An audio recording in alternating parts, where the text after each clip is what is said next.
পেটের ক্ষুধায় ভাত খেতে চেয়ে গৃহকর্ত্রীর কাছে গরম খুন্তির ছেঁকায় নির্যাতিত গৃহকর্মী নাজিরার নির্যাতনের মানবিক সংবাদ 23 এপ্রিল ডিবিসি নিউজের ডিজিটাল মিডিয়ায় প্রচার হলে তার পাশে দাঁড়ালেন রংপুর জেলা যুবলীগ। দেশের স্বনামধন্য ডিবিসি চ্যানেলে এই নাজিরার মর্মান্তিক শারীরিক নির্যাতন গৃহকর্মীর ঘটনাটি আমাদের দৃষ্টিগোচর আছে। মাননীয় প্রধানমন্ত্রীর কার্যালয় থেকে আমাদেরকে অবগত করা হয়।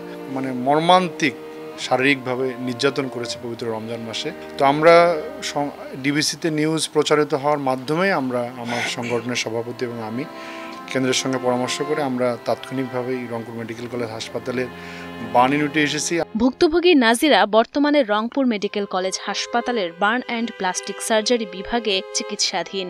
নাজিরার উন্নত চিকিৎসা সহ সুস্থ না হওয়া পর্যন্ত তার পাশে থাকার আশ্বাস দেওয়ার পাশাপাশি যারা নাজিরাকে এমন অমানবিক নির্যাতন করেছে তাদের শাস্তির আওতায় আনার আশ্বাসও প্রদান করেন যুবলীগ নেতারা। এসেছি খোঁজখবর নিতে এবং আমরা সার্বিকভাবে আমরা যারা তাকে এই অবস্থায় করেছে তাদের অবশ্যই শাস্তি হবে। তার সার্বিক চিকিৎসার জন্য যেটা করণীয় সেটা আমরা রংপুর জেলা যুবলীগ আমরা সেটা করে যাব।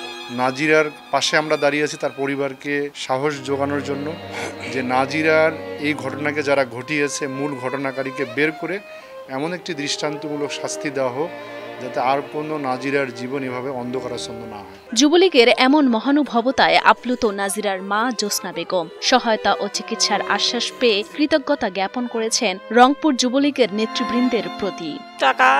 টাকা হলো কত টাকা দিল? 10,000 টাকা দিল যুবলীগ এসিয়ে, আর বলল কি চিকিৎসা সব কিছু করবে।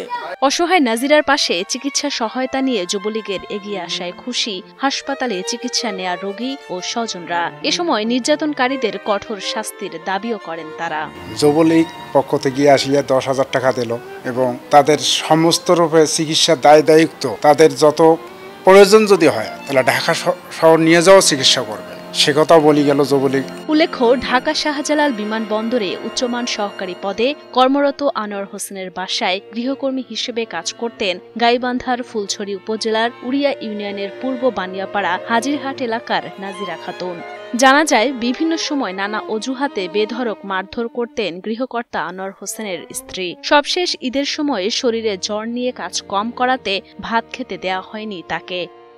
পরে ক্ষুধার জ্বালা সহ্য করতে না পেরে রান্নাঘরে ঢুকে ভাত খাওয়ায় তাকে মারধর করা সহ তার শরীরের বিভিন্ন অংশ পুড়িয়ে দেয় সেই গৃহকর্ত্রী।